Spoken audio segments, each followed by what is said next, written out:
suppression of the use of marijuana and of the forces lurking behind it are the most important jobs this department is now engaged in. In 1930, the records on marijuana in the Washington office of the Narcotics Division scarcely filled a small folder like this. Today, they fill cabinets. Welcome, ladies and gentlemen, Coloradians, and everyone that's smart enough to listen from the outside. It's one of the most amazing plants we've ever discovered. The pot party, the trippers, the grasshoppers, the hip ones, all gathered in secrecy and flying high as a kite. I got Winnie Fox! Welcome back, ladies and gentlemen, to another episode of Stoned Appetit. In fact, this is our second season finale. And what a banger is it? We've got the best guest in store for us today. But before we get started, I want to give a quick shout out to our sponsors as well as to our studio hosts. Today, we're coming to you from the Dairy Block's podcast studio on the third floor of the Dairy Block headquarters. You probably saw some of the pictures online. You saw Patty with her headphones on and the mic in her face, and Chris's videos as well. But this podcast studio is gnarly. It smells of dank fried chicken from Welton Street Cafe, courtesy of our dear friend and guest of the day, Miss Patty Kaowthumrong, the 5280 food editor. 5280 magazine, for those that don't know, it's obviously one of the larger beacons in our community that highlights local businesses and community leaders as well. So we're going to talk with Patty about all things Denver Dank Eats, as well as, how she got to this position. She used to work with one of our dear friends and former guests of the podcast, who we should get Denise back on too, but we're fired up for Patty to be on here today. The smells coming from the studio are so good, and so are the smiles. So let's have some fun. Before we get started, as always, we want to give a shout out to our sponsors, the Callie's Cannabis brand. Callie's has 3 locations across the Denver metro area, from Northglenn down to 8th and Kenosha Court, and they are currently serving up primo vendors of the month. For those that are listening here in August, we have 2 vendors of the month. One, Green Dot Lab. You get discounts on cartridges, wax, batter, anything you can imagine from the dankness that is Callie's and Green Dot. They've got it covered for you and at a discount. The second vendor of the month for August is Ripple. Everybody knows the quick, fast-acting dissolvable powders. You can add them to your tongue. You can put them in a drink. You can snort them. It doesn't matter, but whatever you do, it's 33% off all your purchases from Callie's Cannabis for those 2 vendors of the month. In addition to that, they have their fantastic rewards programs and daily deals of the day. Daily deals, yeah, that place. So check them out. Go to follow them on Instagram at shop SHOPPE Callie's CALLIES, or check them out online, Callie's Cannabis. Find the nearest location to you. All right. Ooh, I know. Take a breath. Thanks. All right. Well, like I mentioned, we have Patty joining us from 5280 today. Patty, how are you? I'm good. I'm so honored to be here. You say that now, but 30 minutes from now, you're like, oh my God. Yeah, you're thinking crawling out of here. Just because we're in a studio, you think we're real professional today, but this is a first for us. Yeah, so we're all going to be doing this together for the first time. This is Patty's first podcast, so if she kills it, she's going to start her own podcast for 5280. That's right. It's still in the works, but I'm definitely thinking about it. No, I'm not. But with the new studio options, you might as well, right? That's why I got into journalism. You're killing it. News journalism, because I can't do radio. See, we couldn't do television, so we automatically went to radio. But Patty, we want to know kind of all about your story and how you found the journey to 5280. But before we do that, we like to ask, we play the hits. We ask the same question to every guest as we start the episode. And so, Chris, I'm going to take that much needed break, and you go ahead and lead the party.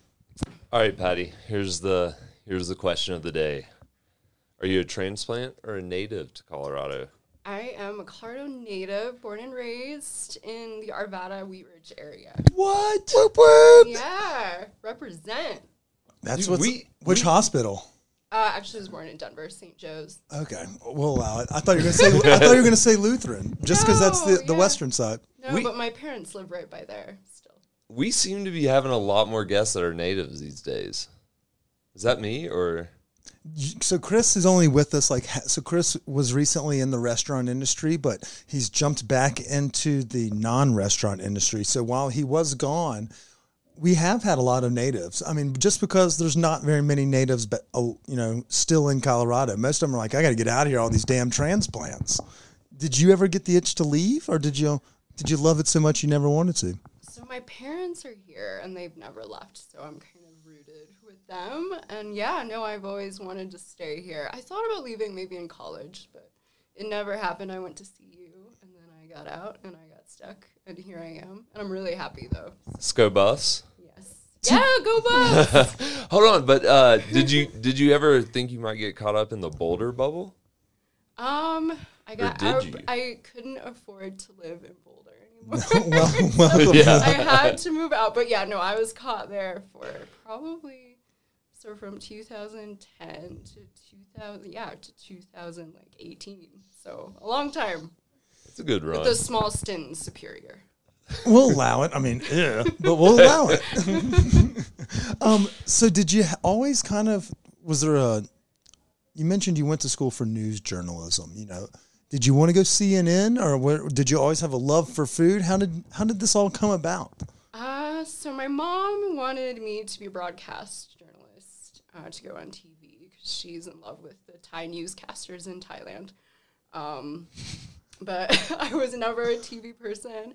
And then it was either that, or she wanted me to be a lawyer, and that definitely was not going to happen. And I just... Why not? I just didn't have the brain for it. I know that feeling. Yeah, my brother got all the good genes. He's an engineer at Amazon. Holy so oh my God, we are like kindred spirits. Really? Yeah. My brother doesn't work at Amazon, but I sure as fuck didn't get the smart genes in our family. So I'm with you on that one. Yeah, but I mean, everybody has different talents, right? So I've always been a writer. So I went to school for writing and psychology as kind of a side major, just in case this didn't work out. And then I got out. I graduated during the recession, so there weren't very many jobs. So I worked actually in a restaurant at Old Chicago in Boulder. Oh, Old C's. Yes. Shout out. Great happy hour deals. Yes. They demolished the one on Pearl Street, I know. That was so sad. But it looks... So I was up there recently. They're digging pretty deep. I have a feeling they're going pretty high. And then obviously the pub is still next to it. They can't get rid of the pub. The pub is still there. No, the pub is still... has a Love place that place. in my heart. That was Best my favorite burgers spot and- after work. Yes. Yeah. Fried best mac and burgers. cheese bites. Yes. Yes. Oh my gosh, those fried mac and cheese bites. They just reopened, I think, a couple months ago, and I went back there, and it was great. It was popping last weweek. I was up on Pearl Street, and there was old men like smoking right outside the door, and it was like 2 p.m., and there was whiskeys being poured. I mean, it seemed like they had not skipped a beat. No, and they've always had the same crew there almost the entire time. So nearly everybody came back, I think. Hey, okay. Which is awesome.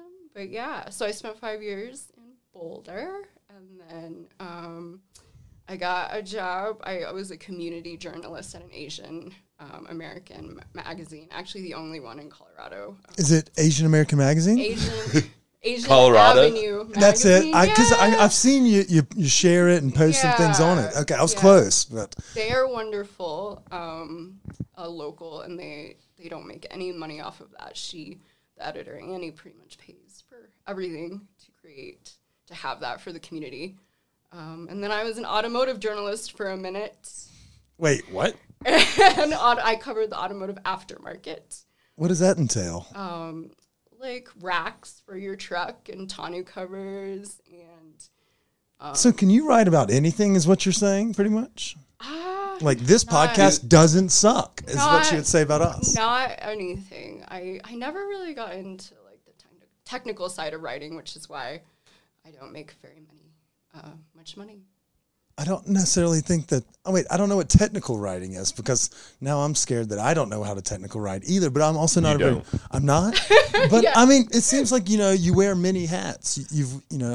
With Yes. the pen, you've worn many hats. Thank you. Yeah, I like to think I'm a versatile writer. There we go. Yeah. So, That was the word I was looking for. so were you ultimately doing these, like obviously going into automotive writing, Were you looking at these as jumps to get into a position where you could write about food, or how did you come about getting into food? Yeah, so that was interesting because the automotive writing was kind of, they took me in because, I was looking for a journalism job, and I was like, what, I can do automotive, and I actually loved it. I loved working in that industry. It was, like, very male-dominated, but it was really fun to, like, go to those car shows and learn about all the cars. You say that with a little bit of doubt, like you were like, are you still a little bit of a novice when it comes to cars? Oh yeah, I know.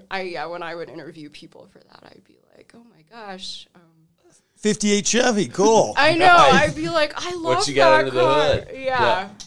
Yeah. Tell me more about that engine. So I did that, but then I kept going with Asian Avenue, and I actually started a little food blog because I loved cooking with my mom so much, and I kind of learned the value as an older adult of kind of embracing your heritage versus being really afraid and hiding behind it. So I wanted to share what she made at home with everybody. It was a very shitty blog. No one read it. I look back and I'm like, oh man, that was rough. But wait, is it still up? Can we give a no, seamless plug? I actually, all blogs are still up, I think. Yeah, no, it's kind of like Creed Thoughts from The Office. It's just a Word file. It's hiding. You'll never find it. What was it called? Just for random sake. It was called Brave Little Asian. We'll find it. Okay. But I may have changed the website URL.